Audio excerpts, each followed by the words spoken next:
Hi guys, welcome back to Elephants in the Room.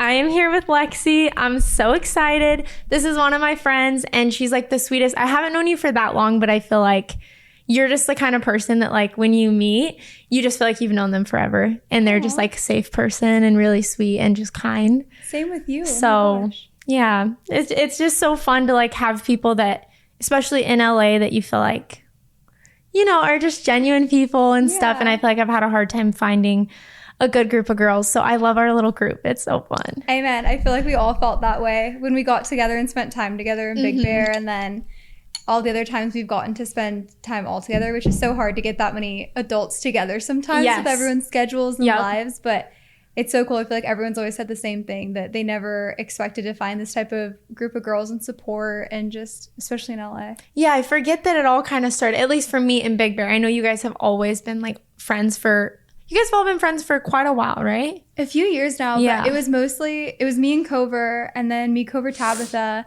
and then some people would like trickle in once every few months. We'd get to see them, but really, like right when you came around was when everyone finally, maybe you were the missing piece. Maybe that's what we needed to get everyone to get together. I'll take it. Yeah, it was so fun. We went to Big Bear for Covers. It was like, what did we call it? A bridal? Was it a bridal shower thing? Surprise bridal? Yeah, because it wasn't a bridal shower. It was something like that, but we all went, and it's funny because I had like hung out with Tabitha and Cover a couple times, but obviously then that was so fun. We all just bonded and talked about our trauma.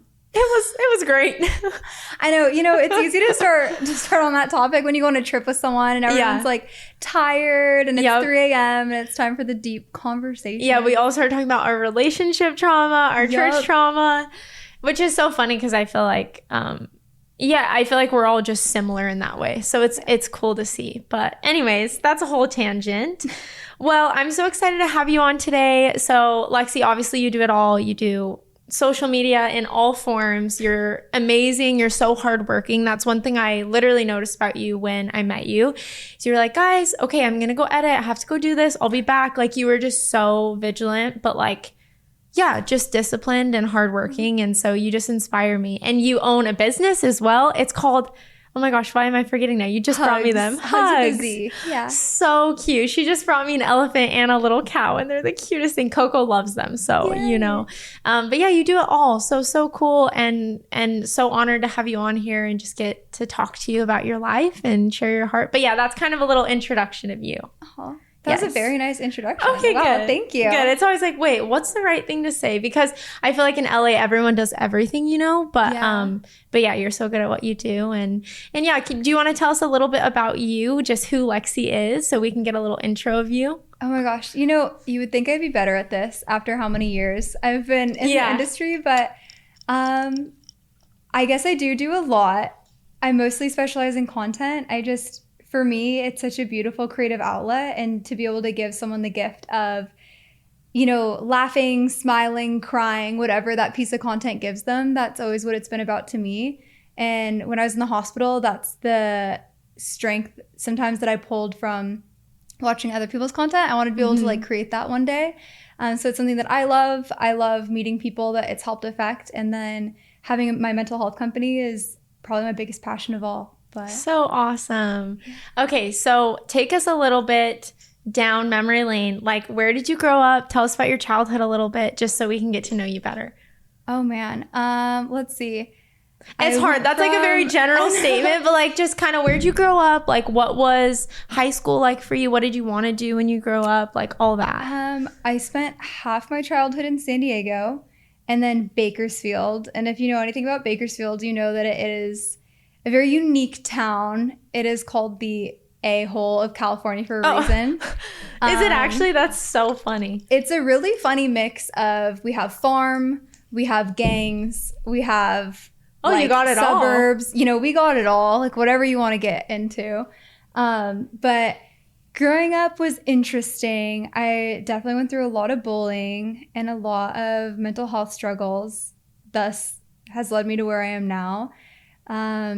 It definitely got to the point a lot where I didn't know what to do, and I was so young, and it led to some really dark times. And I was thankful that my mom actually moved us back to San Diego at a certain point because the bullying had gotten so bad.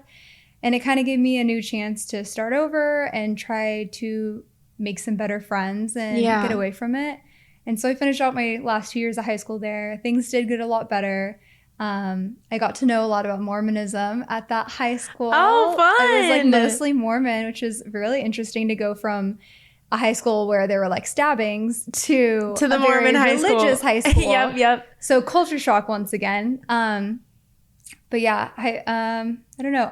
Upbringing was very interesting. A lot focused on mental health, physical health struggles. Yeah, it's been a journey. Yeah, I kind of love asking about like the childhood just because I feel like a lot of that, you know, affects us. It kind of leads into adulthood and also in a good way and a bad way. So like obviously you have a mental health company now, which is so cool because you've been able to like take the struggles that you've gone through and turn it into a passion and a career, which is awesome. But obviously there's also parts of that that can still affect us and just habits and things that bleed into our life.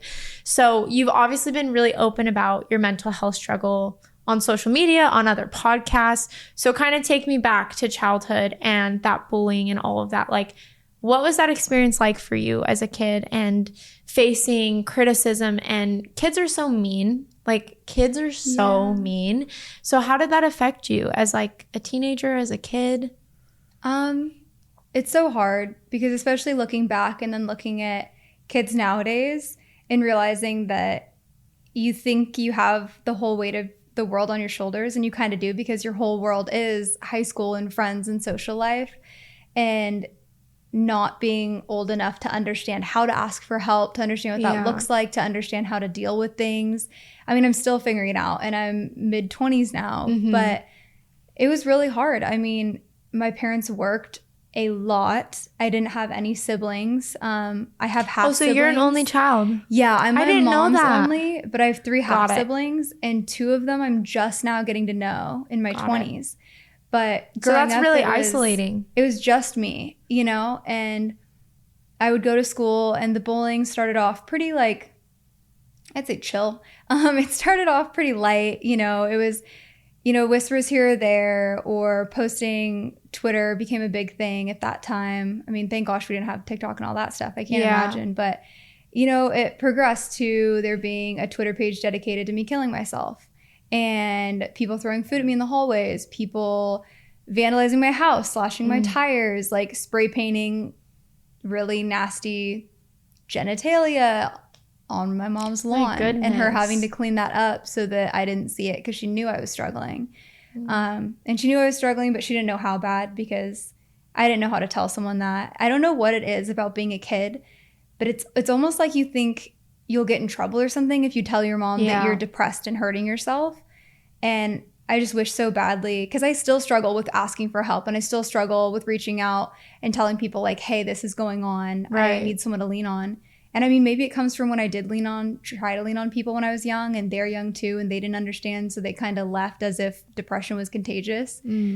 But I mean, that's one thing is no matter how scary it is, you know, reaching out to your parent or just someone, like they need to know, because it did escalate to a point where my mom did find out. And I don't know what my worst fear of that was, but only positive things came from my mom finding out and being able to love and support me through it. But yeah. You're so valid in all of that. I mean, thank you for sharing. That was a lot. But I think, as kids, it's so normal. Like I think as kids, I know for me, I just wanted to be normal. Like as a kid, you just want to feel like you fit in and you just want to feel like there's nothing wrong with you. I think because kind of like when you are a kid, we don't really know and we're not really taught enough about, I think, these struggles. And I think this generation is kind of changing that. And obviously kids are becoming a lot more aware now because a lot of us are kind of stepping out and talking about these things. But I feel like before, you know, when we were growing up, because you're 26, right? Yeah. See, I'm 25. So we're like same area. Growing up, you just like don't really know. You know what I mean? And I feel like the whole like goal when I was a kid, at least, was like just like, it's fine, like just act normal, just like act unbothered, like it's all good, like. And yeah, just any emotion or anything that you're going through, or mental health struggle like depression or anxiety. I think as kids, it's hard for us to even identify what's going on. You know what I mean? It's like, okay, I don't feel good. I'm struggling, but what even does that mean? And then we get scared of these big words like depression or anxiety because it feels like there's something wrong with us if we like own that, you know, or that's like we take on that like title. Yeah. And so I think it's so normal that as a kid you struggled, and that, I mean, that sounds terrible. Some of the bullying that you went through, that's probably the worst that I mean that in the nicest way. That's like the worst that I've ever heard of. That's terrible. That's like so scary. Like I don't even know how you functioned and like not well. Carried on. Definitely not well. But it's so true. I mean, no one in our generation was talking about mental health. Like there was no celebrity or actor or singer talking about it. And I genuinely, for so long, I knew something was wrong with me and I didn't know why. And I thought it was wrong that something was wrong with me. Yeah. When in reality, it's so normal and just kind of the way our society is, the way our food supply is, the way everything is. Mm-hmm. The normal, unfortunately, has become to struggle with your mental and physical health. And then as I got older and I found out that a lot of it's genetic and a lot of it's out of my control and it's not my fault. And that was the main thing, is that it's not your fault for having mental health struggles. I think that's one thing that started to bring me some peace. Yeah, totally. So when did the bullying start for you? Like how old were you? I'd say middle school was like the light stuff where, you know, people started being mean to me or starting drama or rumors, just like pretty typical stuff. And that's when I started feeling a little more like isolated. And then I went into high school, and freshman year was going pretty great. You know, I tried out for cheer team. I was doing all sorts of activities, having a lot of fun. And it's funny because this all started over a boy, which I think is just so stupid. But I was in like a big friend group, and there was probably an extension of that friend group. And this one girl liked this boy. I had never spoken to this girl before in my life. I went on one date with this boy. I didn't like him. We didn't kiss. It was nothing. And this girl just made it her life's mission to ruin mine from that moment on. And she partnered up with like someone else in the group, and they just went at me. I mean, to the point where they'd send me on a fake date with a guy so that they all could go laugh at me. Or when they threatened my life and were like, we're waiting for you after school with like one of the seniors and you're not going to make it out of here. So, and this was in high school? Yes, freshman year of high school. Wow. I mean, it was violent. It was scary. It was never ending because it would happen at school and it would follow me home on the internet. And I didn't have, you know, the strength to not look at what was being posted about me online. I was like, okay, what's going on now? But yeah, they continued and continued. And I finally went to the school when they like vandalized the house, and I saw my mom like crying, cleaning up things they had spray painted on our home. And I went to the school, and the school was like, there's nothing we can do. And of course, and then it made it worse because they found out I went to the school. And it really just got to this point where I was just begging my mom to take me out and transfer me schools. Yeah. And finally, about like a year later, we were able to move back to San Diego. And that helped a lot. Yeah, that helped a lot. It's funny, I've talked to a lot of people now that I've lived in different cities, and pretty much no one in a city outside of Bakersfield has experienced some of the level of what happened in Bakersfield. And then everyone I meet from Bakersfield is like, oh yeah.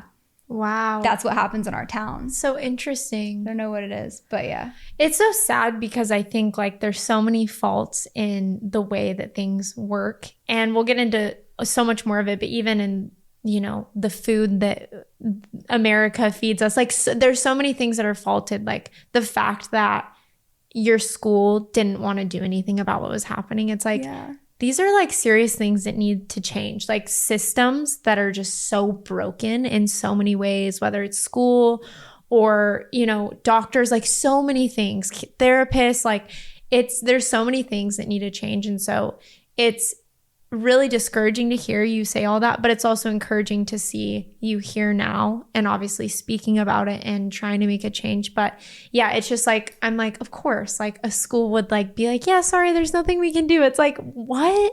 I mean, I even look back now that I'm older and I wonder what those two girls were going through to have put me through that. I'm like, were they okay? Yeah. Like, who was raising them? Yeah. You know, who was teaching them these things? And I do have a lot of hope. I mean, our generation excites me so much because I've seen more change from our generation than I think almost any generation. You know, we're out here speaking about things, we're being vulnerable, we're implementing programs. That's something I've got involved with where I've worked closely with a few charities that are directly setting up programs, apps. My mom works at a children's hospital and her entire job is care reform for kids' mental health. So she's getting access to, like, she's getting therapy paid for these kids. She's getting rides for the kids to go to therapy because that's awesome. Parents have jobs. They can't just leave their job and take the kids. So it excites me a lot and it's something that I just want to continue to be involved in. Yeah, that's so awesome. I literally said this on the last episode, so it's funny for everyone watching, they'll know, but I was talking about this with the person I just had on. There's this, well, you know my story. My parents are drug addicts, like the whole thing, right? So there's this guy, his name, I'm trying to remember his name, but he walks Skid Row. He's like a photographer and he actually interviews like prostitutes, you know, people who have been sexually assaulted, drug addicts, like all these people that are obviously experiencing these really challenging things. He interviews them and it's so crazy because 90% of the time there's something that happened to them as a kid, whether it's from their parents, a family member, a friend, people at school. There's a trauma, there's a wound, and there's an effect to that, you know? And it's crazy because, you know, he raises all this money and he puts these people up in apartments. I mean, his channel is really big. Yeah, I need to get his I literally, the first time I started watching, I just would watch for hours. It's like the most fascinating thing because you just hear these people's life stories and you're like, oh my gosh. But he always talks about, you know, he raises a ton of money for these addicts and sex workers and all these things that have severe trauma from their childhood, and you know, they end up back on the streets. He'll put them up in apartments, he'll do all these things, and then people will always ask him, well, why do you do this? You know, like, what's the purpose of this? And he's like, it's not that I don't care about these people that I'm helping, but I know that the chance of them changing is slim to none because what they know and what they've learned from what they grew up in and the experiences that they had, that will take years to unlearn, and therapy and all these things. So my hope is not that these people will change. It's that this will bring awareness to a bigger issue so the future generation won't be dealing with this. Wow. He's like the most amazing guy ever, but that always sticks with me because like having these conversations is so important, not because we can fix all the problems in the world, but because hopefully it can like, you know, make a change for people and see like, yeah, like when you're getting bullied as a kid, like it's important, like to go tell your parents, to talk to someone, to get help. Like there's nothing wrong with you. You don't need to be ashamed of it. Kind of all the things you said. And so you kind of sharing that is so awesome. And I'll kind of lead out of this part of the conversation with like, what advice would you give to someone who may be in high school or middle school or even elementary and, you know, they're being bullied, but they're embarrassed or scared to ask for help? Oftentimes it has actually, I'd correct that and say every single time it has nothing to do with you. And that's not to make it less painful, but it's to shift the perspective onto whoever's hurting you is hurt so badly that they think for some reason that's going to help. So trying to take that and beat yourself up a little less because of that, because it's not you. Finding a way to reach out to someone, whether it's a teacher, an adult, like just someone you trust. And if they don't respond correctly, go to someone else because unfortunately that's a possibility and it's scary, but it's worth it. But overall, and most of all, I feel like it may feel like the pain's going to be permanent. And that's why I got to a point where I did attempt to take my life. But I was lucky enough to be saved from that moment and survive that. So as someone who's been at death's door before, multiple times, I can promise you that things get better and that it's worth it to just hold on and wait it out. And, you know, looking back now, I'm in therapy. I'm still trying to undo the things that were done to me. I'm trying to figure it out every day so I don't put it onto my kids and my loved ones, my friends. But it's totally possible. It's possible to heal from things. It takes time. But most of all, it's worth it. It's worth it to keep fighting. That was so sweet and such good advice. Thank you for sharing that. I just am taken back because I think, there's not a lot of people who talk about self-harm or suicide attempts. And I mean, it's obviously a really sensitive subject. But if you're comfortable, do you want to kind of share more about that and your experience with that and how you've overcome that? Yeah. I mean, I started self-harming back when I was probably 13. And what's so scary is I feel like you hear things or you see things in movies and it gets an idea in your head. And I don't remember where I heard or saw about cutting, but that was ultimately my method of self-harm. I mean, it even traces back younger to when I was a really little kid, and I would hurt myself at even like 6 years old because I was definitely born with mental health issues and they just didn't get better due to childhood traumas. But I did do a lot of cutting, and I hid it from everyone. I did it in places in my body that people wouldn't see. And it's almost like I wanted to punish myself for something, for being so weird and for being so sad and blaming myself for every bad thing that was happening to me. And that's taken years for me to try to make peace with the fact that it wasn't my fault. And like, again, nothing's wrong with you if you're going through these things. And you know, I would go through a period of time where things would get better, and we moved back to San Diego and things started to get better, and then they started to get worse again. And I mean, I was just missing school like crazy. Like I would just walk out of class sometimes. I got really, really sick. I was in the hospital for a long time. I fought my way back through that. I went through senior year of high school. I haven't talked about this before, but that's when like I lost my virginity to being raped. And it just felt like the entire world was against me. Like one thing about me is when I was born, I was purple and not breathing, and it was really hard to resuscitate me. And since that day, I had looked at that for 18 years. I looked at that as it was a mistake that I survived. And it was an absolute fluke. And that's not what was supposed to happen. Because why would all these horrible things keep happening to me? Like I get knocked down, and the second I start to stand up, I'm knocked back down again. And so ultimately, it was like a month before high school graduation too. Like I couldn't fathom 30 more days of the pain I was in. And I mean, that's what it's all about, is like you want the pain to stop, and you don't have an ounce of belief in your system that things will get better. Right. And it's crazy because someone found me and saved me and made me tell my mom. But if I had done that, I wouldn't be sitting here. I wouldn't have learned to fly a helicopter. I wouldn't have experienced the happiest moments of my life. I wouldn't be here for my mom as she battles cancer right now. Like there's a million trillion different things that I would be so brokenhearted to miss out on. The best moments of my life hadn't happened until after I was 18. But it's, you know, it sucks because whenever I do try to talk to kids or talk about this on my platform, it's like I get it. Like I get what they're going through. I remember it as clear as yesterday. And it's just trying to convince people that it'll get better and like hold out for those moments.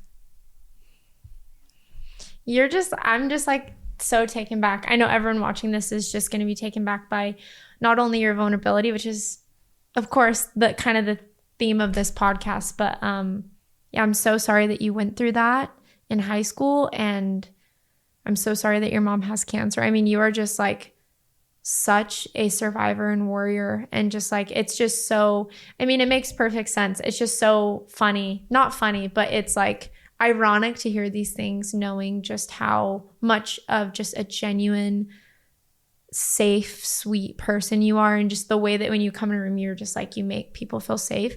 It's like, of course, you've been through all these hard things that have made you empathetic and kind, and you've been on the other end of things, and you've been struggling, and even admitting, you even said, I'm still trying to figure it out. I always tell people that. I'm like, I'm telling you guys all this, but also I don't know I'm still trying to be okay and like unlearn and heal from all these things that have happened to me.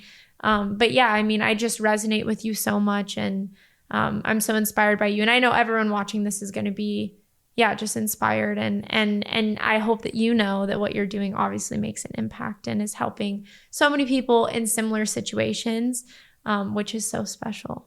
Thank you. Yeah. Sorry, that was kind of me just like going off on a tangent, but yeah, it's just crazy it's so funny because I feel like, especially on social media, it's becoming more of a thing to obviously talk about all this stuff. But yeah, it's so interesting to see how all of us, to some certain extent or degree, have been through something that has like seriously affected us, and the way that none of us talk about it.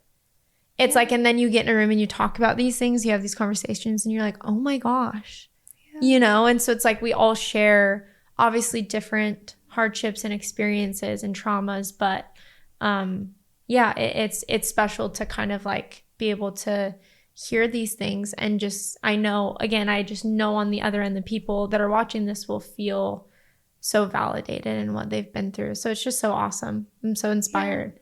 So good. I'm inspired by you and everything you do. Thank you. Your wonderful podcast. Thank you. Yeah, it's been interesting because I think similarly to you, I, obviously have different things that I went through as a kid, but, obviously have a lot of childhood trauma, and I experienced not nearly as severe, but I experienced bullying. Ever compare it, though. Well, no, I know, but what you went through is, again, I'm still just like, taken back. I'm just so proud of that you're here today and just who you are. But I experienced a lot of bullying in like elementary and middle school because I was really overweight. It was something I was always really insecure about. Eating has always been like a comfort for me, in my life. Just everything that I've been through, it's always been something that, has just brought me comfort. And it's so funny, again, to identify these things as an adult. You're like, oh, I can see like why I do this and like why I do that. But as a kid, and not to like make this about me at all or switch the subject, but I never really knew like when I was going to get my next meal because my parents would like disappear.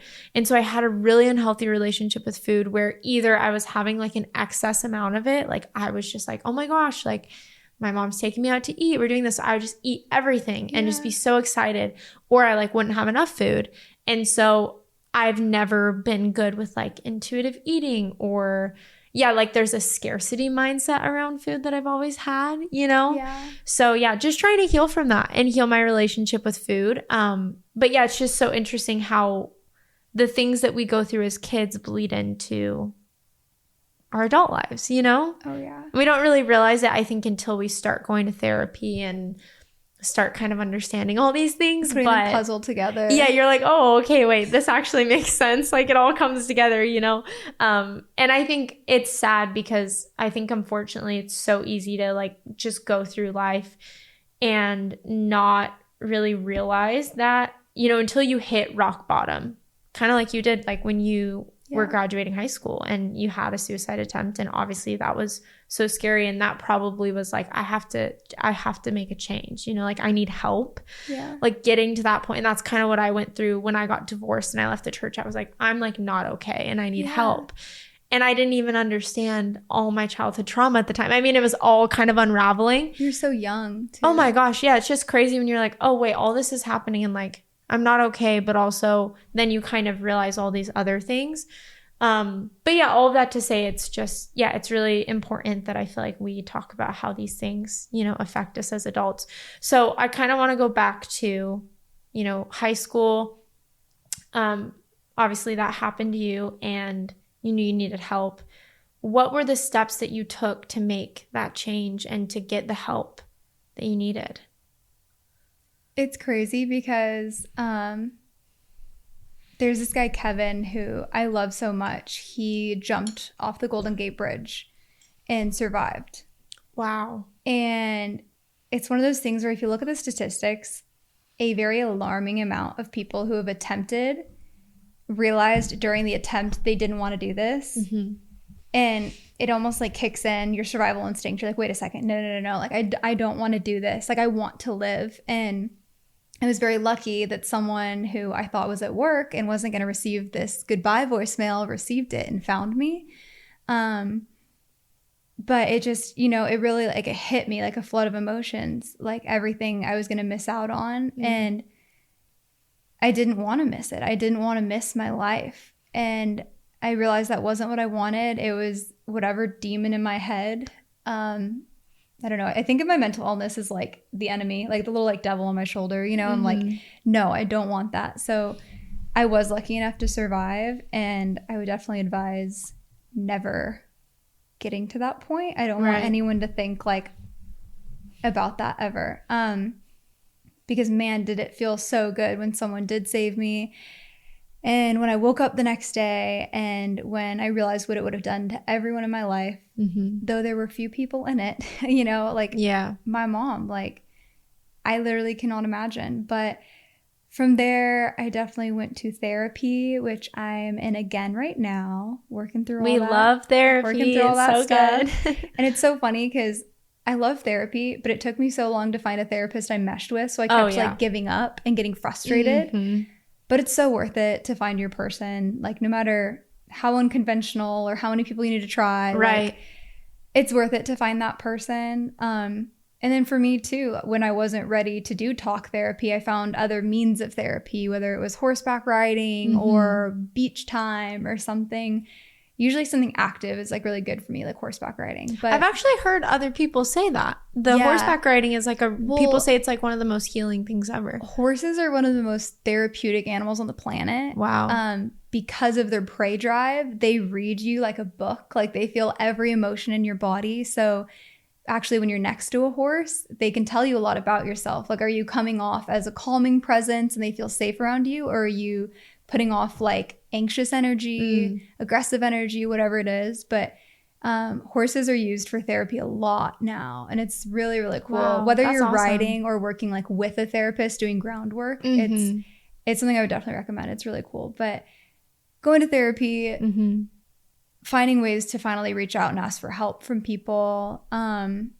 Medication isn't for everyone, and you should definitely talk to like many people about it. But I was on medication for a little bit because I had panic attacks that were so bad too, and that was something I had to work through. But I think most of all, being allowed to get older and the privilege of getting older and maturing, and I could feel my brain starting to just like come together and realizing that these things weren't the end of the world anymore. Yeah. And also it was kind of nice timing because I graduated and I went into college, and it was the first time I ever had a teacher really passionate about what they did. And I started having those experiences that kind of helped bring sparks back into my life. That's been the biggest thing. I mean, this year, some of the things that have happened, like I started to slip back into depression, and going on that trip and having those sparks come back to me. It's like when you're trying to light something on fire and you get a couple sparks going and then the fire ignites. Like that's literally what it felt like. Is I had these like small moments that started to bring me back again. But yeah, that's a very long-winded answer because sometimes I don't even fully understand it. Yeah, no, I mean it's a lot of things, right? Yeah. It's really complex. Healing is, you know, they always say it's like the cheesy line, but it's not linear. It takes time. And I think I relate to you in a lot in the sense of like, yeah, I think when you first start therapy and you first start getting healthy and getting better, and again, medication for some people, medication not for others, totally depends on the situation and you know, your mental health struggles. But whatever it is that you choose to get you to that place where you start to feel better and feel like you kind of have things under control.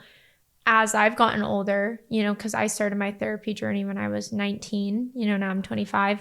And similarly, it's hard to find a good therapist, but when you find one, it's so important.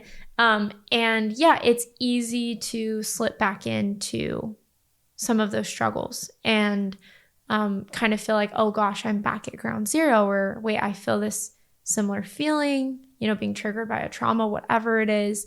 And yeah, some of those things can creep back up for sure. And sometimes it can just feel like, gosh, wait, like what am I doing? Like I'm here, I'm feeling similar ways. But I think like you said, those little sparks, just reminding you like I'm okay, and things that fill you up, like that girls trip, like that just fills you up. And so doing things, whatever that is for you, things that make you happy, obviously for you, probably what you do with social media and your job and being able to help others, and me being able to do this, like little sparks that kind of keep us, going. But yeah, it's messy and it's confusing, and it's like you never have it all perfect or figured out, even when you think, oh, I think I know like how to be healthy and happy, and and then you're like, oh, actually, like it ebbs and it flows, it's not perfect. So I relate to you in the sense of, I think I've experienced anxiety and yeah, like a deep sadness or depression. I mainly struggle with anxiety, is like the main thing. And I've had a lot of panic attacks too. I remember when I first went to my therapist, she was like, so you have like really bad anxiety and high panic. And I was like, oh, great. Okay. Like she made me take the little test, and I was like, that's perfect. But yeah, it's easy to slip back into those things. But I think like you said, as kind of life goes on, you're like, oh, wait, like I'm okay. I can get out of these moments. And there's so much joy and goodness that is to come and that keeps happening for me as life goes on. And it's all worth it, but it's still confusing and messy and hard, Yeah. No, that is so important to touch on though, because just because you start to get better and start to figure things out doesn't mean that you're going to have downs, like down days, down weeks, down months, down years. Like it happens and it's normal, and you, as hard as it is, you can't beat yourself up. Yeah. But as you get older and with more experience, it starts to get more manageable. Like my panic attacks were so bad. I was having 3 a day. I couldn't go to school. I like wouldn't make it through 2 classes without just shutting down and having to go home. And this last year I came off my anxiety med for the first time in 8 years. But I got there. Like I got to a point that I was worried I'd never get to. And it was a goal of mine. And I, we're like a year off of the medication, and like I'm managing it myself. So you start to have like bigger victories and get there. But it's so normal to have those kind of slopes too. Yeah.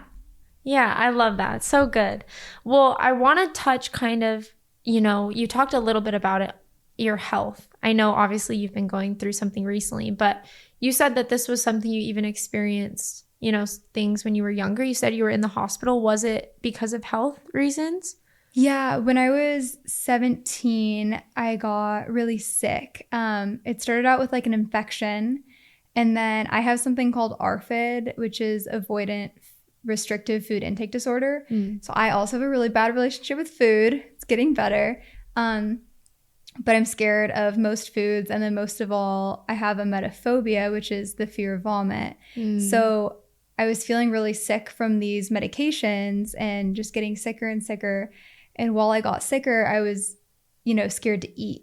And so this was, sorry to cut you off, you started depression medication? I was 17. Gotcha. Okay. Well, actually, no, I wasn't on medication at the time. But I was 17, so this was junior year of high school. Got it.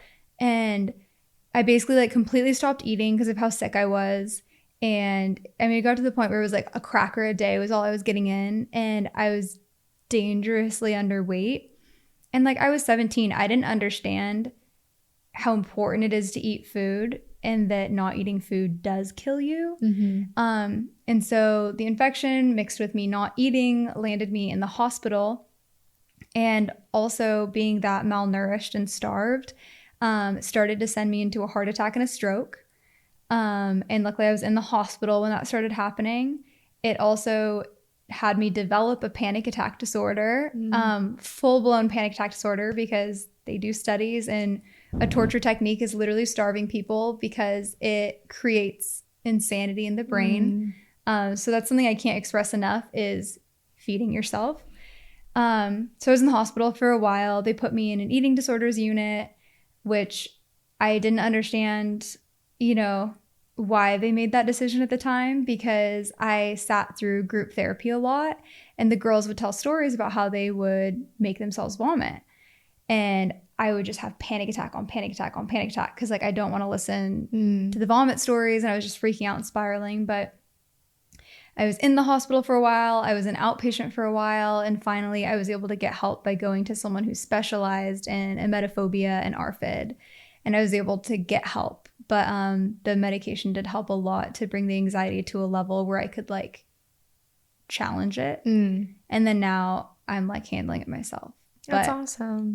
But yeah, that was like my first experience with health getting kind of scary. So that was kind of back when you were 18. And then obviously, when did like social media start for you? I know this is kind of an off tangent, but kind of leading from 18, obviously, to when you moved out to LA. And then we'll get more into your health journey and, you know, all the health stuff. But yeah, tell us a little bit about that. Yeah, I was 17 at the time.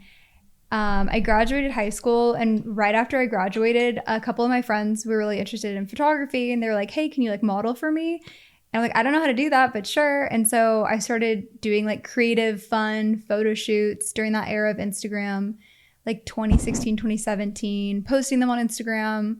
We're pre-TikTok at this point. I started posting a couple YouTube videos because I was really passionate about it. I grew up acting and singing and all of that. And then it just kind of like snowballed, and I started like growing an audience, and it was so much fun. And then I got reached out to by someone to join a content group. And that's when like I just kind of started couch surfing, making it work, and going full-fledged into this world. I like paused college because my mom's very much like a college person. Like, you know, she came from absolutely nothing. Like my grandpa was homeless for a while, and he joined the army to get out of being homeless. So my mom was a big believer in school. So she was like, we'll give you like 1 semester, you know, go chase your dream. And if it doesn't work, like in 6 months, you're coming back to school. Right. So I fully intended on it not working and coming back, but I still have not been back to school. I was going to say, wait, have you been back to school? I was like, wait, okay. That's so cool. That's awesome. Yeah. I feel like a lot of that stuff, I don't know. That kind of fills in the gap for the people watching too, of kind of that time in between. And then you've been here ever since, just crushing it, doing your thing. Yeah. I've just bounced between here in LA and Huntington Beach. But got it. Yeah. For the last few years. Yeah. It's been, how old were you when you first kind of came out here? I think I was able to move up here in 2018. Got it. Okay. So it's been a while. What even year is it? 6 years? Yeah, 6 years. Yeah, I'm like, I don't even know what 2024. I'm like 2024, 2023. That's awesome. So yeah, you've kind of been in it for a long time. And I'm sure there's hopefully positive, but I'm sure there's been negative effects of obviously being in the limelight and having people judge you, comment on your life, like all the things that you kind of, the downside of being in this space, you know? Yeah. So I'm sure you've experienced some of that. But yeah, so kind of catch me up there. So you started therapy, you moved out here. Obviously you started your business. When did you start your business? I started like a smaller business, a merch line, and I teased my first weighted stuffed animal, and that was 2021. And then 2022 is when we started developing Hugz and launching it. Awesome. Can you tell me more about Hugz? Because you say it's a mental health brand. Tell me like all the, like what was kind of the inspiration for that, all of that. Yeah. I would love to hear more. Well, with the panic attacks, I really wanted to find something that didn't have a list of side effects on it. So I really fell in love with weighted blankets. It immediately just like calmed me down. I was like, how does this work? So I did a bunch of research on how the weight literally calms your central nervous system, and it's a natural way to do it, and all the benefits of that. So I was like, what if we put this into a stuffed animal? Because weighted blankets aren't portable. You can't take them places. They're not cute to look at, really. Yeah, totally. So I came up with the idea. I told one of my best friends who had experience in business, and I was kind of expecting him to just be like, that's such a funny idea, like cute. Like we're not doing. But he was like, I'm all in. Like that's such a cool idea. And then through the design and development, we found out that we could make them heatable in the microwave and coolable in the freezer, which I loved because when I have panic attacks, I get really hot and I want something cold on me. And then when, you know, I'm feeling like sad or down, I like something like warm, like a warm blanket or a warm Hugz. So that was really like how we developed the idea. And then just 10% of our animal of the month goes directly to mental health charities. And they're ones that I vetted and make sure that the money's doing something. Because that was really important to me. I was like, I don't want to just watch the money, like not care where the money goes. Like I want to know exactly where it's going and that it's impacting people. And then overall, the brand is just, I think one of my goals with the brand is I think it's so cool that you could have this weighted stuffed animal on your couch and it could be kind of a conversation starter, or you can travel with it and like spread the word, and it can kind of be a way to maybe destigmatize the conversation a little bit, where it's like, oh, I have trouble sleeping too. I have anxiety too. And it's kind of a cute little thing too, which makes it like a little less intimidating to be like, yeah, like I struggle with this. So this is my little helper. Little like cow. That's so cute. Okay, I love that. Thank you so much for sharing, because I didn't know too much about your brand, but that's so cool to hear. And that's awesome. I'm proud of you. So cool. That's awesome. And it's so cute. Now Coco's going to love it. And I literally just started my period today. So it's going to be perfect for me. Okay, so let's talk a little bit about kind of what's been going on recently. Which was kind of initially what I really wanted to talk with you about, because I feel like a lot of people struggle with this. But yeah, even me, when I tried to do information on it, it was hard to understand. It seems so complex and like a lot and overwhelming. And I didn't realize how many people actually struggle and have autoimmune diseases. So obviously, I just said it, but recently you got diagnosed with an autoimmune disease. And before that, you had been struggling with your health for, you said, like 4 years, right? You had been in and out of the ER, all these things. Yeah. Can you tell us more about all of that? Yeah. I mean, about 4 years ago, I really started struggling. I would see these rashes appearing and they would like welt and bleed. And I'd go to the doctor and the doctor's like, well, it's not fungal, it's not bacterial, it's not eczema. We don't know what it is. Here's some steroid cream.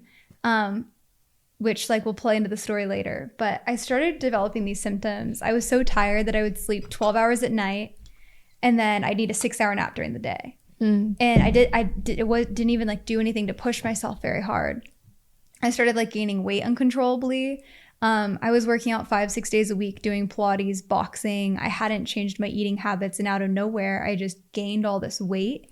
And a lot of it was inflammation. But I was having all these symptoms. I kept going to the doctors. I would go through periods where I got really, really sick and had these flare-ups, and I would end up in the ER. Again, no answers from the doctors. And then it also, I think, played hand in hand with me getting strep throat 12 times in 2 years. Wow. And needing my tonsils to get taken out.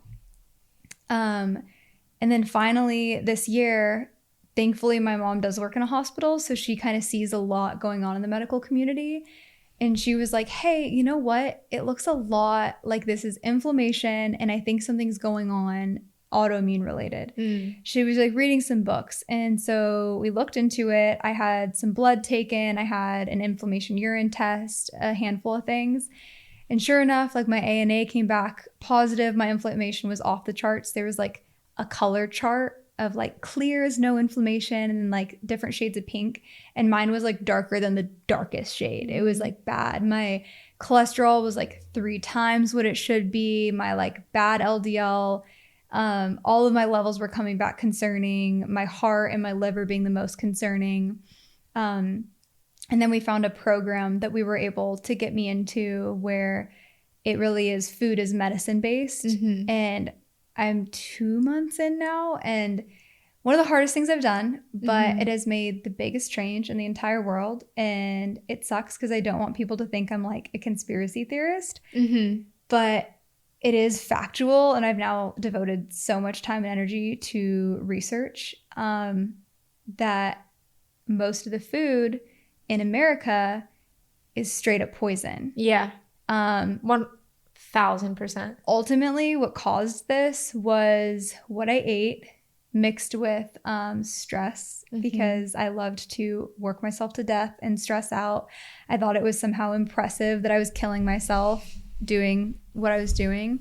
And I think some of that plays into our culture as well. Yeah, absolutely. In America, it's like the hustle culture. You should grind and hustle. Yeah. And then I think some of it could also potentially be genetic, because we found out autoimmune disorders run in the family. But ultimately, yeah, food is what dug my grave and to the autoimmune world. And I've learned so much, but most of all, learning what foods cause inflammation and what foods reduce inflammation. And every food falls into that category. So you're either eating something that is producing inflammation or is taking it away. So I'm on a very, very strict diet right now where I'm only eating foods that reduce inflammation. And it was pretty crazy. Like within 1 week, I dropped 10 pounds, which was just pure inflammation weight. It wasn't fat. It was inflammation. And now I'm losing weight at a more normal rate. But that's because the rest of it that I'm burning is now fat. Right. But all of my symptoms improved. It took about a month and a half for me to notice my energy. But have you ever taken like a Benadryl? Yeah. Or like a sleeping medication? That's how I felt every day of my life. Oh my goodness. Like I was dizzy. I could barely keep my eyes open. I didn't know where I was. I couldn't remember conversations. Like I just felt like I was walking through life like half dead. Yeah. And it was the worst, most frustrating thing ever. And having doctors repeatedly tell me nothing's wrong with me, it was incredibly frustrating as well. And I was about ready to just give up and be like, I guess this is it. Like, yeah. But functional medicine is where I found help, because Western medicine, unfortunately, they don't teach anything about autoimmune right now. They also don't even talk about nutrition in med school. They like skip over that chapter. Yeah. They basically are just like, tell people to eat an apple. Yeah. But most of all, you know, they teach doctors in Western medicine, and I'm not blaming doctors at all, because doctors are beautiful, wonderful people. I wanted to be one. But it just sucks because that's what they're being taught. Is they're being right. taught. It's a fault in the system. Exactly. It's not necessarily like the doctor's fault. It's like the their system. heart. Yeah. Yeah. But the system teaches them like, here's a drug for every symptom someone will come in with. Right. But also what made the autoimmune disorder develop is when you take things like antibiotics, which I had to take 12 times for my strep throat, steroids, anything like that, it completely kills your gut and your microbiome.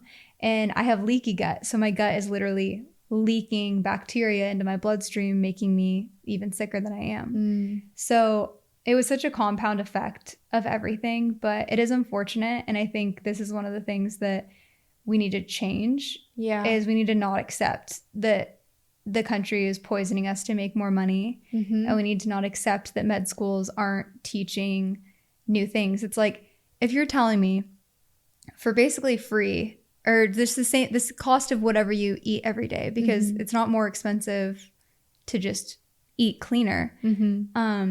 If you're telling me that you could like cure illnesses by just eating differently and not take medications that are expensive, that have a list of side effects, that make you feel icky, you know, like why wouldn't we just do that? Yeah. My goodness. My like wheels are turning because I'm like, this is something I haven't talked about a ton, but something that I'm really passionate about. And there's a lot of information I still need to learn, but I feel like I've kind of been on this, kind of interesting health journey since I was like in 10th grade. My sister started eating like whole foods and organic. And I was like, okay, like what's this all about, you know? And so I've kind of been on this journey of like, I mean, my personal opinion, I agree with you so much. Like, I try to eat clean, organic foods. Obviously, I still eat other things, you know, but in moderation. But I'm so on the same page with you that America is poisoning us 1000%. The stuff that they put in our food isn't even legal in most countries. Nope. Like Red 40 isn't even legal. Like it's literally so unsafe. It you know, and this is all very hot takes. I know a lot of people are gonna, you know, but like, some of these things can cause autism. Like there's so many things that are happening from the way that we're eating and what they're putting in our food. And like you said, Western medicine, it's unfortunate because, you know, 5-year-olds are going into a psychologist or not psychologist. Psychiatrist. Yeah, why did I think of the word? And they're like, oh yeah, you're depressed and you're anxious. Here's all these medications. Yeah.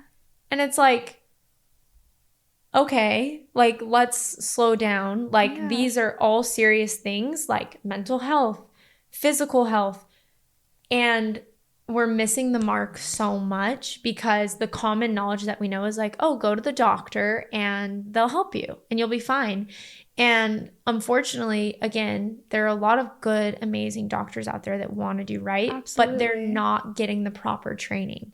It's like you said, like if it really is as simple, and again, it's not always as simple. I think there is a space for medicine, but I think it should be much smaller than it is, you know? And I think that our first resource should always be the natural way if possible, because like you said, you take a pill bottle, there's side effects, there's all these things, right? So if there is a natural way that we can start to heal and help these certain things that are going on, why would we not do that? And it's like, oh, why are we not doing that? Oh, because if they get us hooked on their resources and their medicine, they make money. Like billions. If we're independent and we are able to heal some of these things naturally, they're not making money. You know what I mean? So it's so sad that the world is in this place where we can't even trust, you know, our own systems that like we're supposed to trust. It's like, what do we learn as a kid?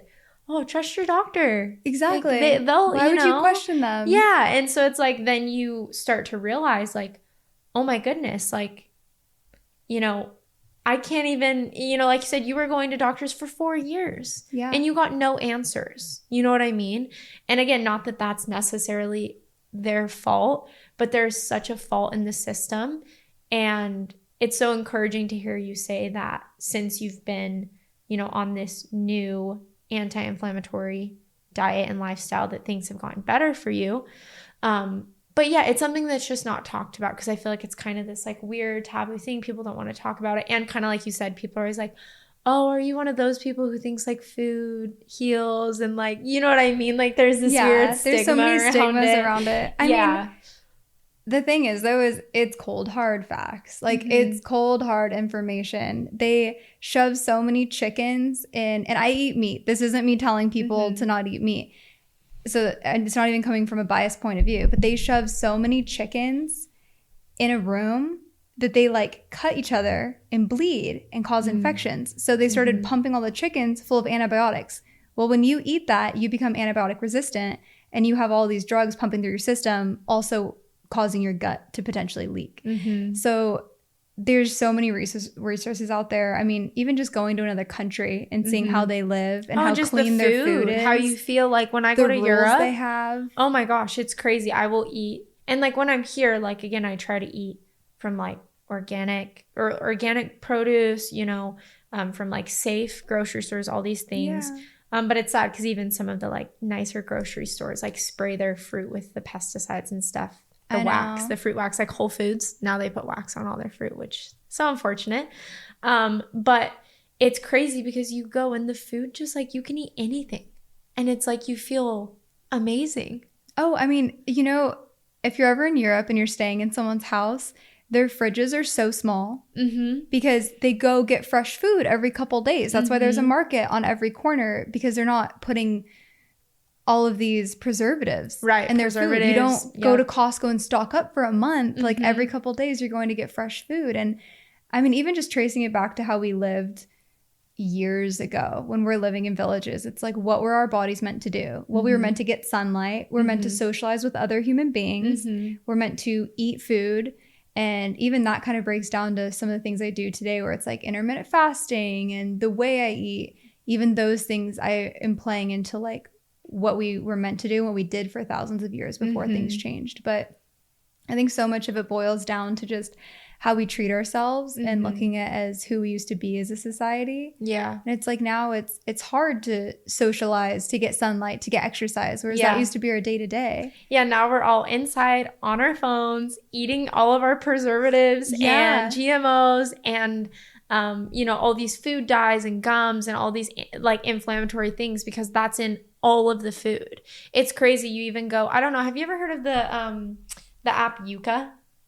No. Oh my gosh. Well, you should talk to whatever program you're doing, talk to them to make sure it's like all good. Cause I don't know how like 100% guaranteed it is, but from what I've heard and what I've researched, it's good. It's this little app that you can take to the grocery store or wherever. Oh, is it like EWG? Yeah, you'll like scan it and it will tell you like any harmful ingredients or anything that like, you know, could be inflammatory. So it'll give it like ratings on like 1 to 100. It's so crazy. You'll even go into a store like a Whole Foods or a Sprouts or whatever, and sometimes you'll scan something that you're like, oh, this is good, this is great, like this doesn't have anything, and then you're like, oh my gosh. Well, also like why do we add things when we know how good food tastes? Yeah, it's like something doesn't need more than 5 ingredients. Like, you know, when you look at a label, I always tell people, I'm like, if something has a list of ingredients and they're not like legit ingredients, if it's something you don't know how to pronounce, exactly, you don't want it. Yeah, you don't want it in your body. Well, I mean, almond milk is so delicious. Why does it need a gum?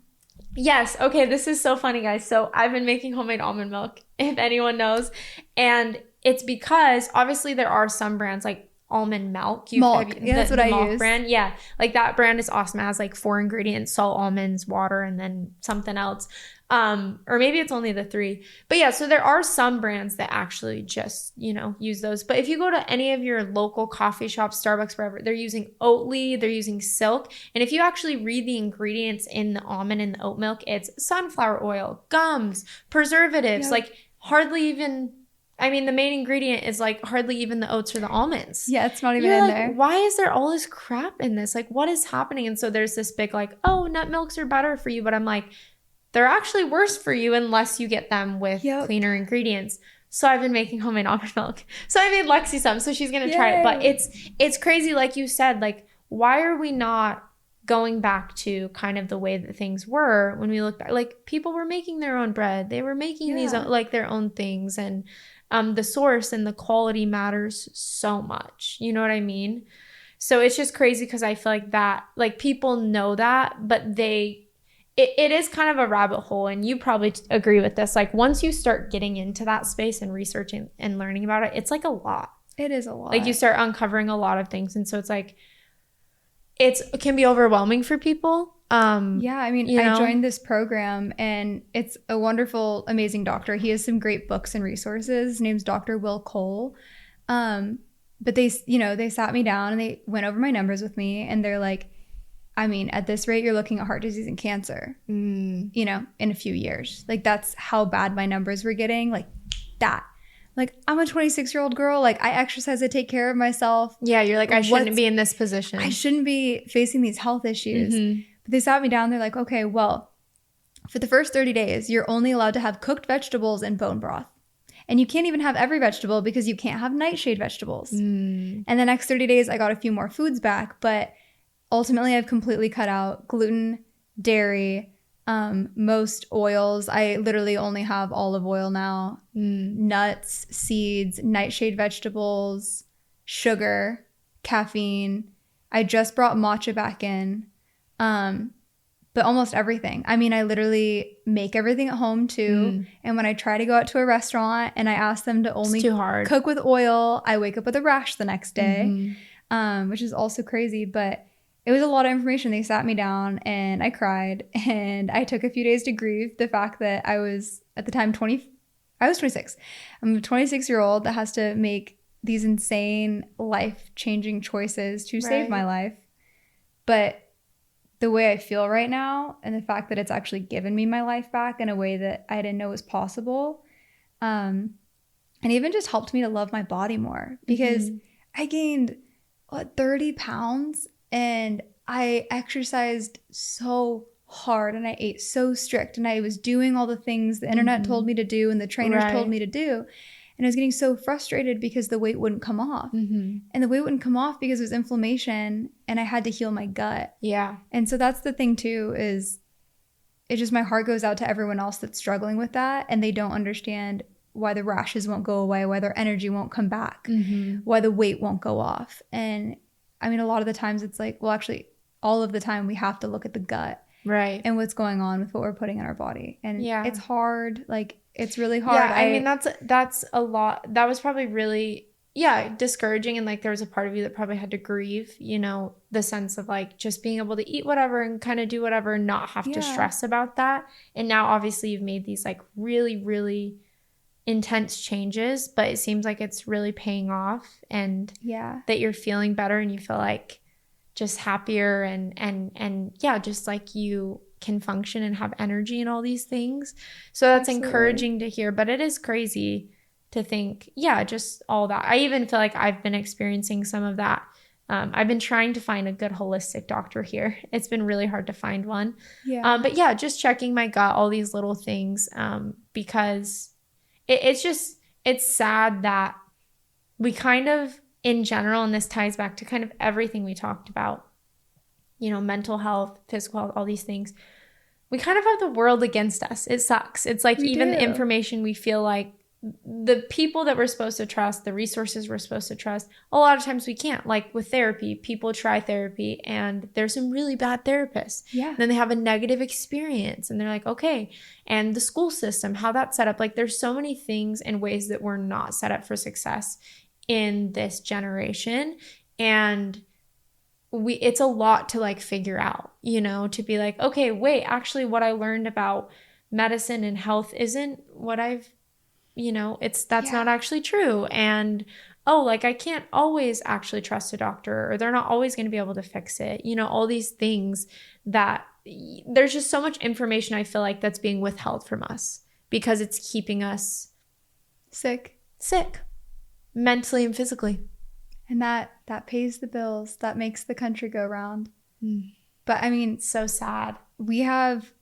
We've seen what TikTok can do, how it can change lives like that. And it's ours. Like these platforms are all ours, our generations. We know how to use it. We know how to utilize it. And we have the opportunity to make a change. We have the opportunity to even get information that we probably couldn't get before. Totally.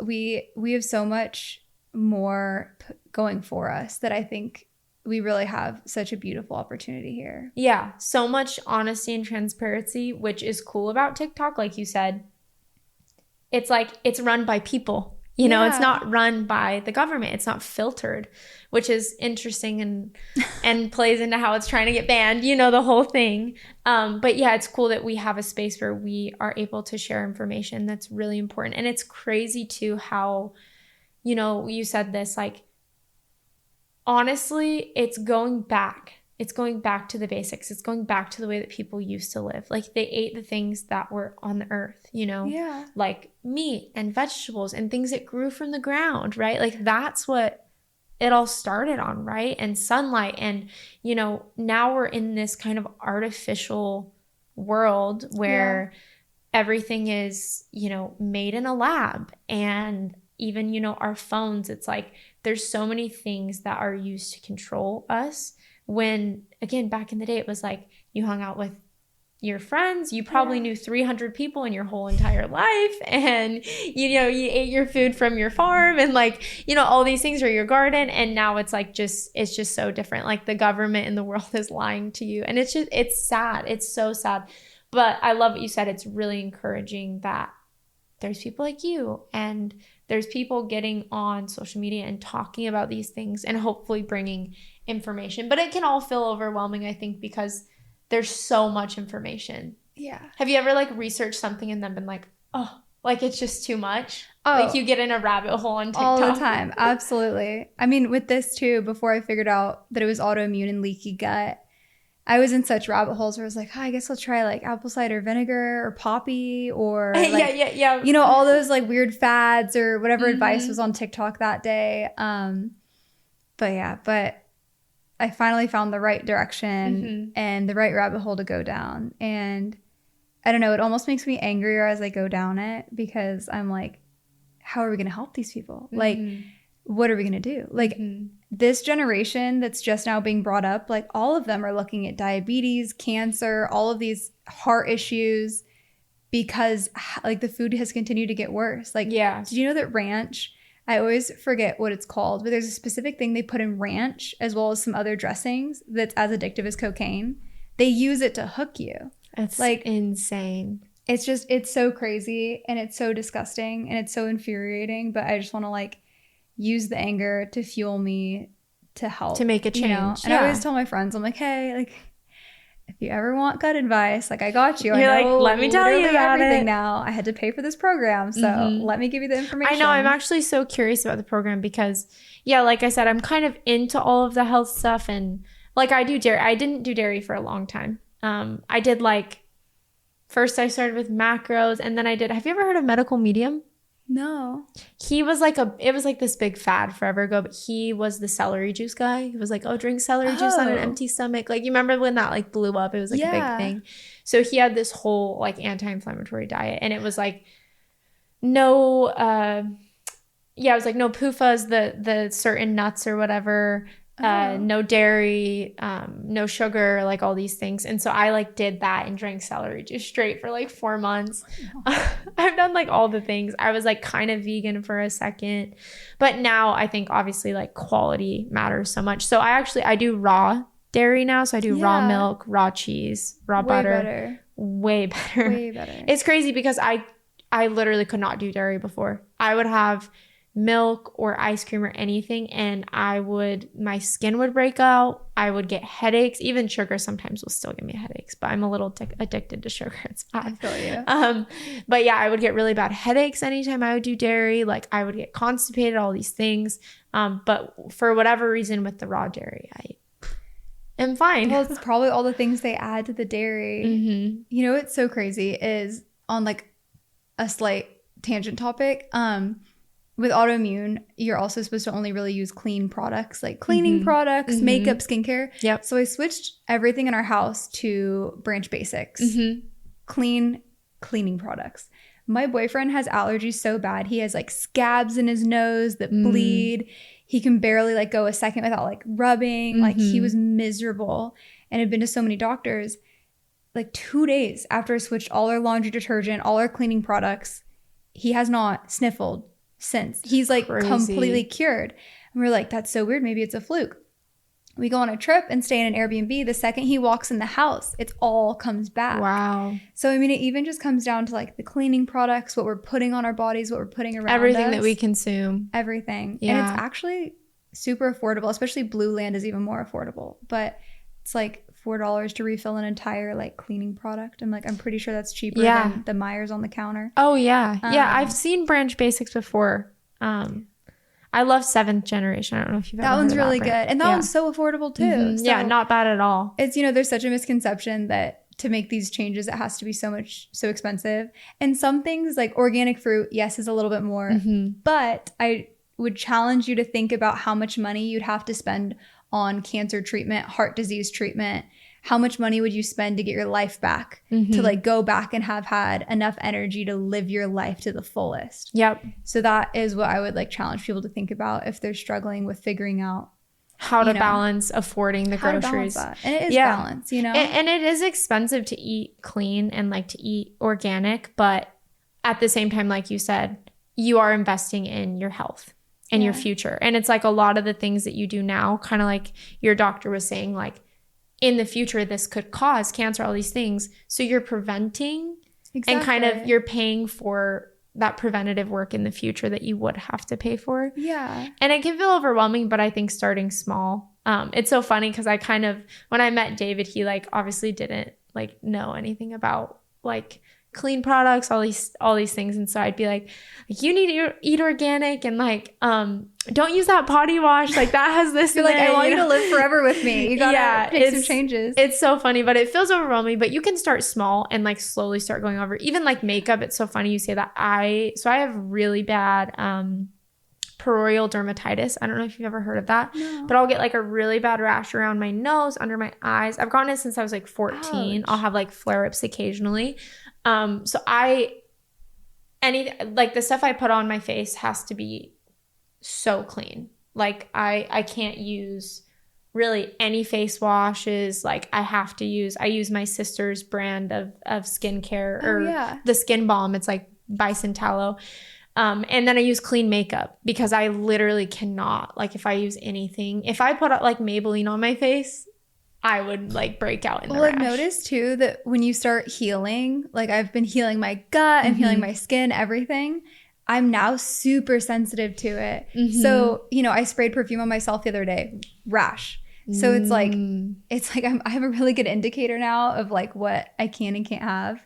But it's also like, it is so much about balance. Like, I don't want anyone to get overwhelmed and be like, well, I can't change my whole life because I didn't think I could. But I mean, if you're at like my level where it's autoimmune, you really have no choice. Right. Like, it's about getting your life back. But for someone who's not struggling as much, it's like, hey, just like take good care of yourself and have that balance. And, you know, so that you don't end up in my position. Like, I wish someone would have told me a few years ago and stopped me so I didn't have to end up with a full-blown autoimmune disease. You know? Did you ever have, like, do you feel like you ever had any of this information? Were you ever not up until this point?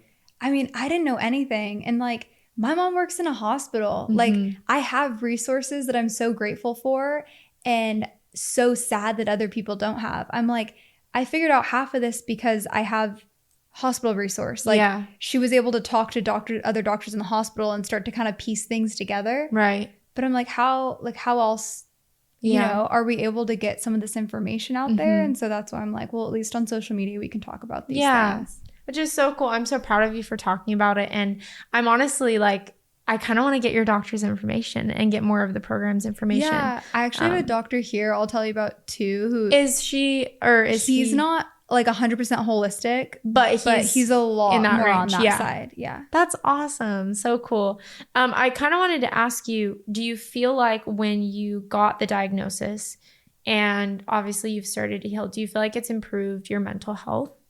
Yeah, absolutely. I mean, I always noticed that exercise helped my mental health a lot, which is so funny because your brain always tells you like, I don't want to get out of bed. I don't want to work out today. And then you do and you feel better.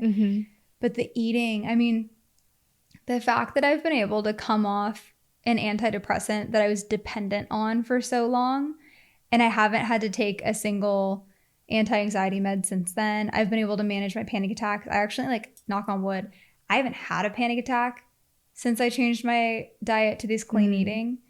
I mean, it's night and day. You could ask anyone close to me, like my mom, my boyfriend have literally cried over the way that they've seen me come back to life. Yeah. Like my mom's like, I haven't seen this type of energy in you since like 2019. That's so awesome. It's crazy. But yeah, I mean, even like you saw me at Big Bear, like I was getting to the height of it. Right. You know? But it's been night and day. I'm really grateful that I was able to get my life back. Yeah. You've been through so much.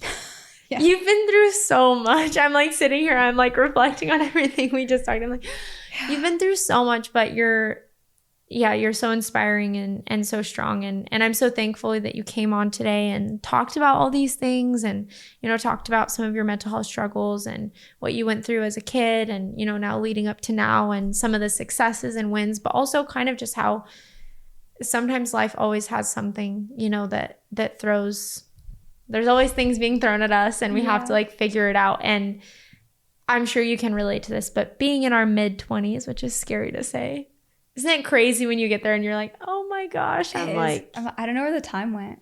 Yeah, but it's also cool because I guess a woman's brain develops at like 25. Our frontal cortex or whatever. I know men are a little later. Yeah. But they're they get it. A little more time. 25. But it's cool because I don't know if you felt like this, but I feel like things kind of like... Oh, same. Yeah, it kind of just feels like... You like feel it. Like you're like, oh... You're like, wait, okay, it's fine, actually. Like, you kind of start to feel things come together. Now I'm going off on a tangent, but yeah, anyways. Thank you for coming on and sharing all of this. You're amazing. Gosh, I'm trying to think. I'm, like, losing my train of thought because I'm, like, my brain is, like, spinning on so many questions I want to ask you about, like, all the stuff. But we'll do that all off camera. But how can anyone who's watching this support you, follow you, tell us more about where we can find you? Yeah, it's just at Lexi Hensler on everything. And then my brand Hugz is Hugz with a Z. Which they're so cute, by the way. She literally brought me some and I love them so much. I'm so excited to use it actually after this because my cramps. Which I feel like my period's gotten worse as I've gotten older, which is weird, but... Really? Yeah, that's a whole other thing. I know. I know you're like, oh.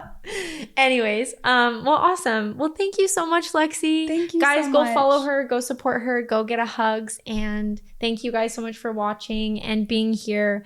It's always so encouraging to shed light on these dark spaces. So you guys know the outro of this. I will talk to you guys in 2 weeks.